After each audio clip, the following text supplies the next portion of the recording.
Fans, here we are from Buchanan Airfield. It's a small airport here in Englewood, Florida. There's over 200 cars and 35 planes, and you're looking at a Survivor 67 Belvedere 2 wagon, 318 factory air car. This is a friend of mine, Joe, has this car. It has an interesting story on it. Came out of Salt Lake City, and yeah, it's got patina, but it's just like it is from the factory.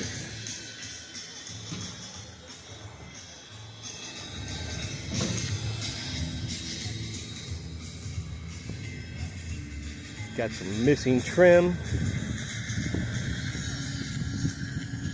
Looks like it had a repaint at some point, which is kind of peeling away. But yeah, look at that. It's got the rear facing seat with the window. Pretty cool.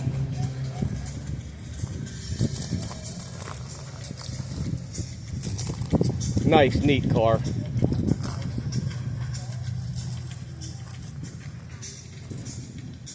All right, Joe, come on over, buddy.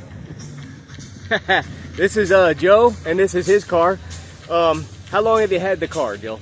About 4 years now I've had it. Oh, cool, cool. So, what do you like about it? It's different, but it's still a 67 Belvedere. Yeah. But it's a wagon, and everybody has a story to tell about a wagon. Yeah. Their grandparents or their parents or riding in the back getting overwhelmed by the fuel vapors. Exactly. Yes, yes, that's right. And you know what? Wagons are hot right now.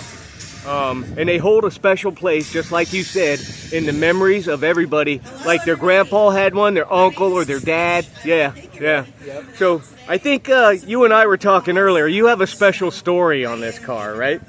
Well, the most recent one is, you know, all summer I try to protect this thing from the hurricanes. Yeah. I put it in safe storage.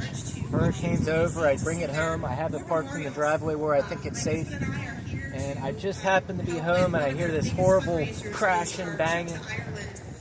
There was a low power line from the hurricane. A tree fell on the line and brought it down. That's Hurricane Milton here in Florida, right? Yep. Okay. And a box truck came through, caught the power line, ripped this transformer off of the top of the pole. It went zinging across the driveway, went up the side of the car, ripped off the trim, hit the roof rack, broke the roof rack off, and then went down the front of my house, breaking things on the way down. Oh, no way. So, you know, I did have a roof rack. Okay. But, yeah. you know, this is after hurricane damage. Wow. No kidding, man. Even on a sunny day, your car's not safe in Florida. Absolutely. But it's from Utah, and it's spent its whole life there, you know? Yeah, it's definitely solid.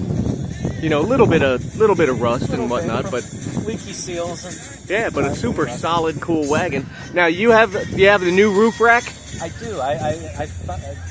Murray Parks in Ohio helped me get a roof rack. Cool. And another back glass because my back glass got broken. So okay. All right. There's man. hope. There's hope.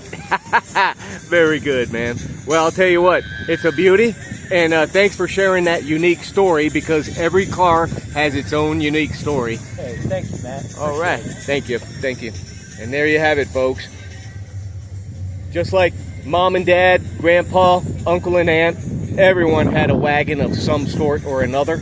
And here we have a beautiful, original 67 Belvedere 2 wagon with the rear facing seat for the kids. And we have a new roof rack ready to go on, and trim piece to put her back together as much as possible. This is Gauze Garage. Thanks for tuning in.